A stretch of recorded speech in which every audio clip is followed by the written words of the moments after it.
This time. Welcome to everyone for the last keeping current of the semester. Hopefully we'll see each other in Marksbury next fall. Thanks to Amy for bringing the refreshments today. You'll find them in your refrigerator.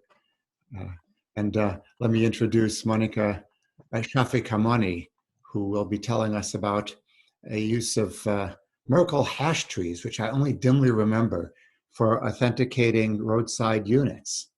So it's all yours, Shafika. Okay, thank you, Dr. Finkel. Good afternoon, everyone. Okay.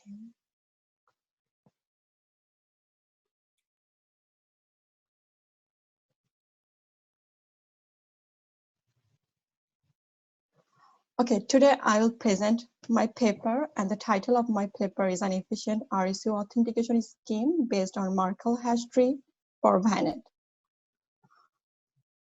This is a joint work with Dr. Manivannan, and this paper has been accepted in IEEE International Conference on Communication. This is the outline of my today's presentation. At first, I will talk about Vehicular Ad network. Then I will discuss some of the security and privacy issues in VANET and also why authentication is important in VANET. Then I will discuss the motivation behind this work. And next I will present the proposed RSU authentication scheme and also discuss in detail how a vehicle authenticates a roadside unit using Merkle hash tree with low computation and communication overhead. Next, I will present some of the performance evaluation to show the effectiveness of the proposed scheme. Finally, I will conclude my talk. Recently, vehicular ad hoc networks have drawn significant attention from both research community and industry, as the automobile industry is leaning towards the development of autonomous car by replacing the traditional car. VANETs play a vital role in smart transportation to reduce the driver's risk of having an accident. VANET can help the driver to get the traffic information in advance so the driver can arrange the better route to avoid the burden of traffic. Apart from assisting the driver in driving safely, VANET can also offer many entertainment facilities to both drivers and passengers for more enjoyable driving and riding. VANET can help the driver to pay for parking, to find a parking place, to download software updates, music, and videos. VANET can also help the law enforcement agencies in reconstructing the accidents as well as reaching the location of accident faster. There are mainly two basic components in VANET. They are onboard unit and roadside unit. Every vehicle has an onboard unit that acts as a transceiver to communicate with other vehicles' onboard unit and with roadside unit. Whereas the roadside units are fixed device and they are deployed along the road or any dedicated location, such as road intersection.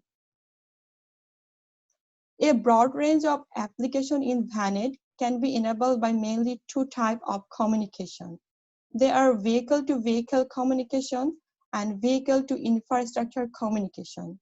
In vehicle-to-vehicle communication, the vehicle communicates with each other, whereas in vehicle-to-infrastructure communication, the vehicle and the roadside unit communicate with each other.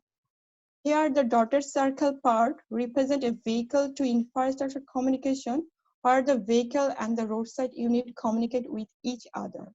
Whereas this part represents a vehicle-to-vehicle communication, where the vehicle communicates with each other. Now I will discuss about Merkle hash tree that has been used in my proposed scheme for efficient authentication of roadside unit. A Merkle hash tree is basically a hash-based tree structure where the leaf node stores the part of data and the non-leaf node contains hash of its children. A Merkle hash tree provides an efficient way to verify the authenticity or validity of part of large data structure without storing the entire data structure. This is a Merkle hash tree where the leaf node stores the part of data and the non-leaf node contain hash of its children. As for example, to verify the integrity or validity of data tree, we do not need to necessarily store the entire tree structure. We only need to store the corresponding missing hash values to verify the authenticity or integrity of data tree. Here we can compute the hash of 3 and 4 with these and these hash values. And after computing hash of 3 and 4, we can compute hash of 1 and 4 with these and these hash value. And after computing this hash value, we can compute the root hash value using this and this hash value. Next, we can compare the recomputed root hash value with the actual root value. If these two root values are same, then we can ensure that data 3 is a valid one. Otherwise, we can say that data 3 is not a part of this tree. Although the potential benefits surrounding the VANET is growing, security and privacy are some of the issues that we need to address. And the dynamic nature of VANET make it very challenging to design an efficient scheme to ensure the security and privacy of vehicles. Now I will discuss some of the security and privacy issues in VANET. In VANET, the real ID of a vehicle user should not be traceable. However, the real ID of a vehicle user should be revealed if any misbehaving vehicle is found. Conditional privacy preservation ensures that only trusted authority can extract the real identity of the misbehaving vehicle. Authentication prevents the VANET from outside attacker. Source authentication ensures the validity of the sender. Security is very crucial in VANET as the safety messages contain live critical information and they are broadcasted. Therefore, we need to ensure that these messages are not modified. And if it is modified, it should be identified. Here, the message integrity ensures that only intended receiver can read or modify the message sent by the sender. Whereas the non-repudiation ensures that a sender can never deny the action of sending the message in case of any disputes. Besides, the receiver can also identify the sender of the message. As we all know that the communication channels in VANET are open, so any attacker could easily capture, modify, delete, or replay the transmitted messages in VANET. Therefore, it can cause a serious security problem.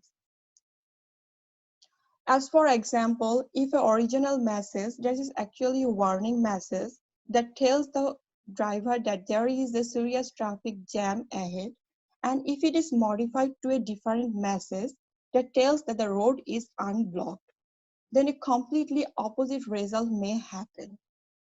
Therefore, in this situation, we need to verify the authenticity of roadside unit and vehicles to verify the integrity of the transmitted message. Authentication is treated as the first level of defense against the attackers. And authentication can be done in two levels. Firstly, at node level, secondly, at message level.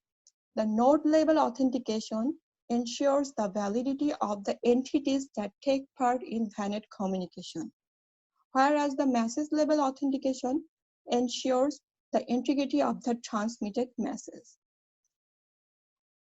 The existing authentication scheme on VANET have considered the roadside unit as trusted or semi-trusted. However, any malicious entity can pretend to be an RSU and it can steal the sensitive information of the vehicle user.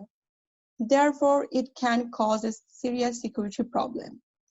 In most of the conventional approach, the certificate authority is responsible to generate the certificate, renew the certificate, and maintain and distribute the certificate revocation list of revoked entities that take part in VANET communication. However, The size of the certificate revocation list grows linearly with the number of revoked certificates. And the additional operational cost can cause a serious security problems. Here, the certificate authority revokes the certificate of misbehaving vehicle and insert it into the certificate revocation list. Each vehicle and roadside units that take part in VANET communication, they store and check the certificate revocation list of revoked certificates to avoid communication with misbehaving vehicle. As we all know that the certificate revocation list adds extra storage and computation overhead, and the size of the certificate revocation list grows linearly with the increased number of revoked certificates. Therefore, this conventional approach is not suitable for large-scale VANET. And therefore, we need to replace the certificate revocation list with an efficient way to verify the authenticity of the entities that take part in VANET communication. I have proposed a low overhead RSU authentication scheme using the Merkle hash tree that successfully replaces the certificate revocation list of RSUs for authentication. My proposed system model has two layers. Upper layer consists of trusted authority and regional trusted authorities, whereas the lower layer consists of roadside units and onboard units. This diagram shows my proposed system architecture, where the TA is the root of the entire system and each RTA acts as a local level lower TA. We may consider the entire country as a TA and each state under that country as a local level RTA. Here the TA and RTA communicate with each other using secured wired channel, whereas the roadside unit and the vehicle communicates with each other using dedicated short-range standard protocol. Now I will discuss the functions of TA, RTA, RSUs, and vehicles in my proposed scheme. TA generates its own public and private key pair, and the public key of TA is distributed to all RTAs, vehicles, and RSUs, whereas the private key is stored securely. Each RTA is registered under the TA, and TA generates the RTA's public and private key pair. Each RTA in my system model maintains the Merkle hash tree of the public key of all RSUs registered under it. Each RSU is registered under an RTA and gets its public and private key pair from the RTA. To take part in VANET communication, each vehicle is registered under an RTA and gets its public and private key pair, pseudo identity, and certificate from the RTA. Vehicle uses its pseudo identity in all communication to preserve its privacy. Each RTA in my proposed system model maintains a Merkle hash tree of the RSUs, where the leaf node stores the public key of the RSU and the non-leaf node stores hash of its children. Every RTA sends the Merkle hash tree root generation timestamp to the TA whenever it constructs or reconstructs the Merkle hash tree. Besides, it also sends the following three information to each of its registered RSUs. Its public key signed by the TA, the root hash value of the Merkle hash tree by signing it, whereas the root hash value by signing RTA contains the root of Merkle hash tree, signature of RTA, and the Merkle hash tree root generation timestamp. The RTA also sends the corresponding missing hash values to each of the RSUs that fall along the authentication path of that RSU. Later on, the RSU sends these three informations to the vehicle when it gets an authentication request message from the vehicle. In the system model, each RSU periodically broadcasts the beacon message that contains its ID and public key. When a vehicle enters an area covered by an RSU, then it can easily get the public key of the RSU from the beacon message. Then it sends the authentication request message to the RSU, and the authentication request message contains the public key of the vehicle, certificate of the vehicle, along with the message generation timestamp. When the RSU receives the authentication request message, then it can decrypt the message using its private key. Then it checks the message generation timestamp. If the message generation timestamp is valid, then it sends the response message to the vehicle, where the response message contains the public key of the RTA signed by TA, the root of the Merkle hash tree signed by RTA, and the missing hash values for recalculating the root hash value, along with the message generation timestamp. Here, a vehicle may move from one RTS region to another RTS region. And that's why the public key of the RTA is signed by the TA. That's why the vehicle do not need to store all the public key of the all RTS in the system. This is a Merkle hash tree of 64 valid RSUs under an RTA, where the leaf node stores the public key of the RSU and the non-leaf node contain hash of its children. And this table shows the missing hash values for corresponding RSUs in the Merkle hash tree of the 64 RSUs. As for example, to verify the validity or authenticity of RSU2, we only need these missing hash values. We do not need to store the entire tree structure for verification. We can verify the public key of the RSU2 using the missing hash values in the following way. At first, we can compute the hash of the public key of the RSUs that can be retrieved from the beacon message of the RSU2, and then we can compute hash of this one and this one to get a hash of 1 and 2. Next, we can compute hash of 1 and 4 using this hash value and this hash value. Next, we can also compute hash of 1 and 8 using these and these hash values. In the same way, we can compute rest of the hash values to get the root hash values. Here, this is the recalculated root hash value. So when the vehicle receives the response message from the RSUs, then it decrypts the message using its private key.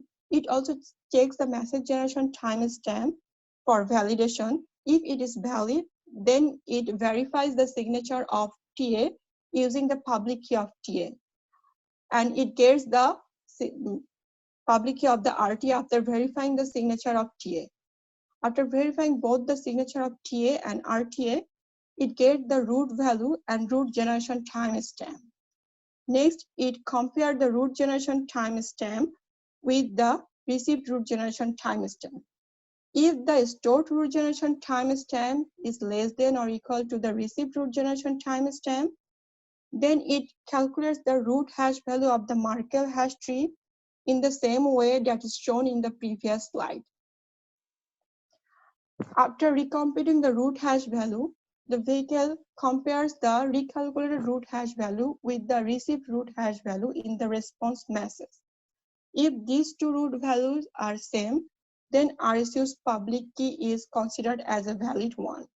Otherwise, the RSU is considered as an invalid one.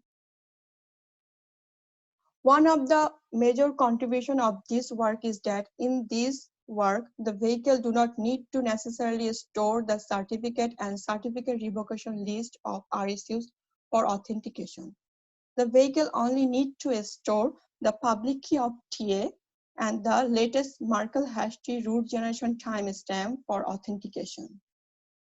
In this work, when an RTA found a compromised RSU, then it reconstructs the Merkle hash tree by discarding the previous root of Merkle hash tree and the previous Merkle hash tree root generation timestamp.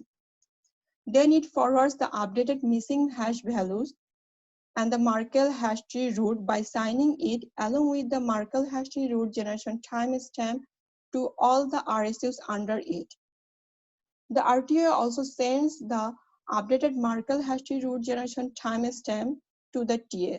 so that the TA can broadcast the latest Merkle hash tree route generation timestamp.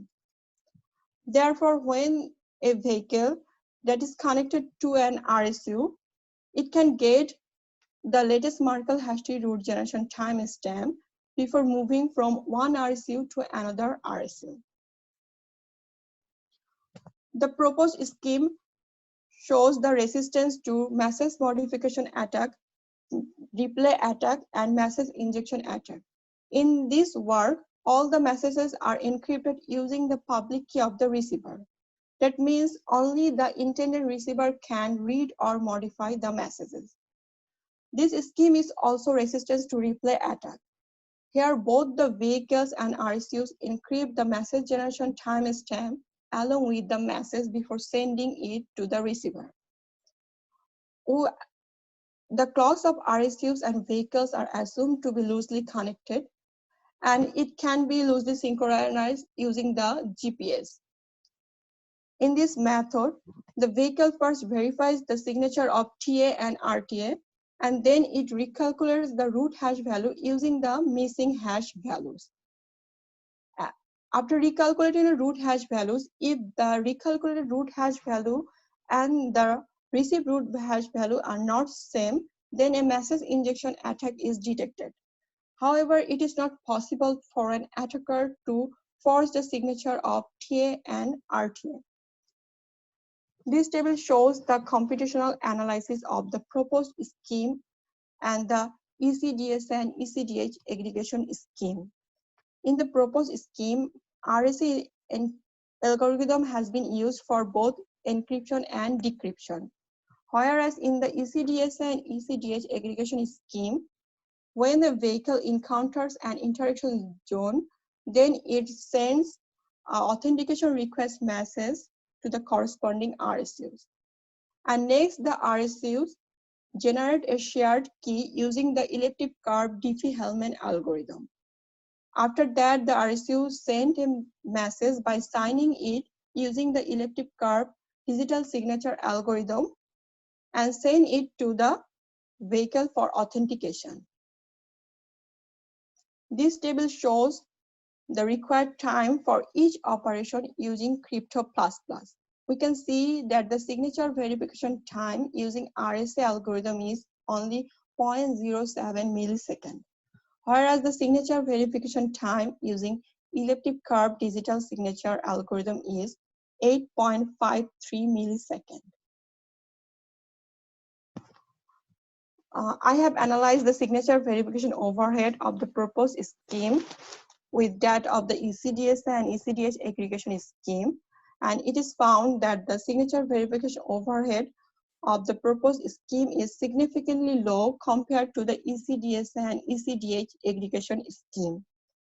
As for example, when the number of vehicles is 10, then the signature verification overhead for ECDH and ECDH aggregation scheme is almost 86 milliseconds, whereas it is only 1.6 milliseconds for our scheme. And also the communication overhead of the proposed scheme is significantly low compared to the ECDSA and ECDH aggregation scheme. As for example, when the number of vehicles is 10, then the communication overhead of the ECDSA and ECDH aggregation scheme is almost double compared to our proposed scheme. Due to the interest shown by both research community and the industry, VANETs are likely to be deployed in some other form in near future.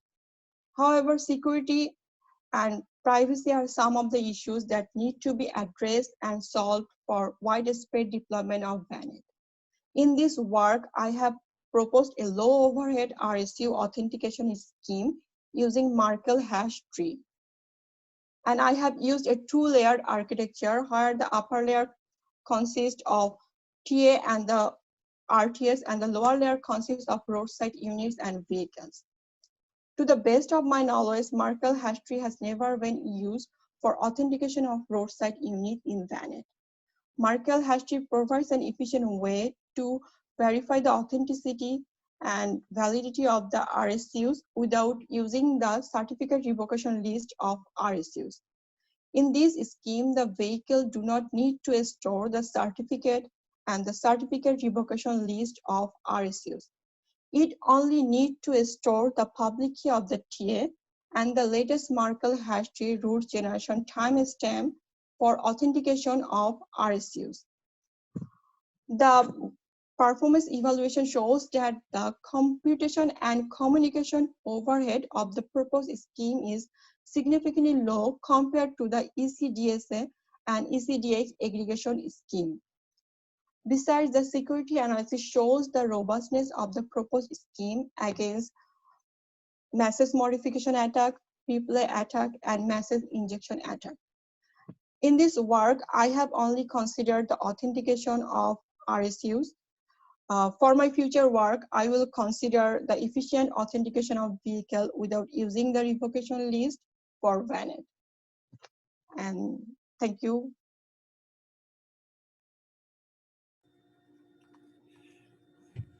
Well, we have an opportunity now to ask some questions. We have just a few minutes. So let me just ask a question about what if I find my vehicle encounters a malicious roadside unit, one that has just started up. It hasn't been part of the tree at all.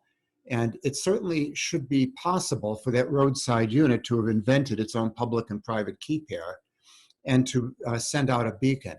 At what point does the vehicle discover that that is a false roadside unit? Okay, thank you for your questions. So when the vehicle will get the response message from the roadside unit, so at first it will verify the signature of TA and RTA, and then it will get the missing hash values to recalculate the root hash value. So it will compute the root hash value using the missing hash values. And after recomputing the root hash value, it will compare the recomputed root hash value with the received root hash value that is already signed by an authorized RTA. If these two root hash values are not same, then the vehicle may consider that roadside unit as a misbehaving one. Wouldn't it be possible even earlier? You said it verifies some signatures. In fact, it has to verify a signature from the root, the TA. Yeah. And even that verification should fail if it's a malicious roadside unit, wouldn't it? No, actually the TA is a trusted one and RTA is also the trusted one, yeah? So the vehicle already knows the public key of the TA, yeah? So yes, and so when it tries to verify any message that has been signed supposedly by the TA, but in fact has been forged, even that verification should fail. I think it is not possible to force the signature of any trusted authority as long as you know the public key of that trusted authority. That's right. And one of the very first steps that the vehicle takes is to verify a signature, even before it rebuilds a root hash value. And so earlier in that so scenario, at first, at first it verifies the signature and then it recalculates the root hash value. Yeah. Are there other questions?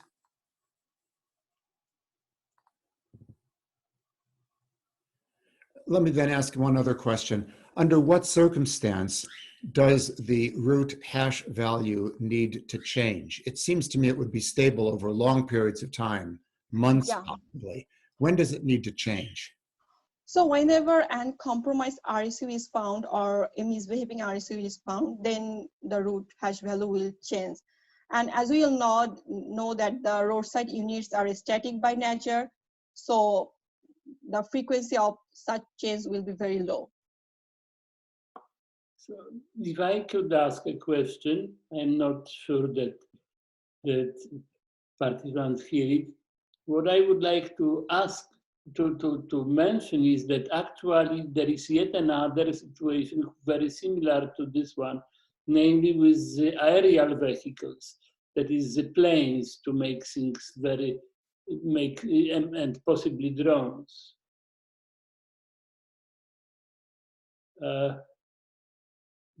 Was I heard? Oop. It's not obvious to me that.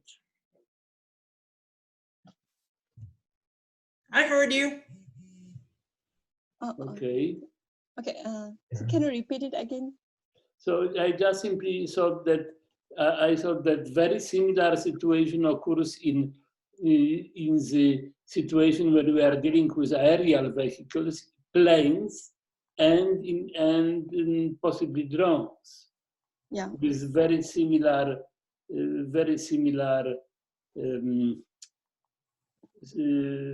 consequences. Namely, a drone may attack a plane just simply by being in some place, or maliciously attacking the plane.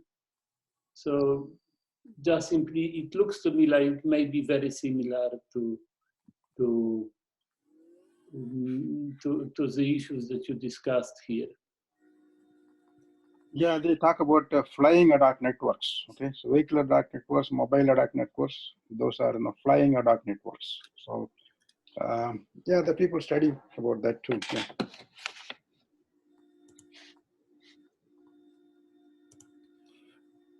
Well, thank you very much for the talk. We would all applaud if we all had our microphones on. Consider an applause. Yay!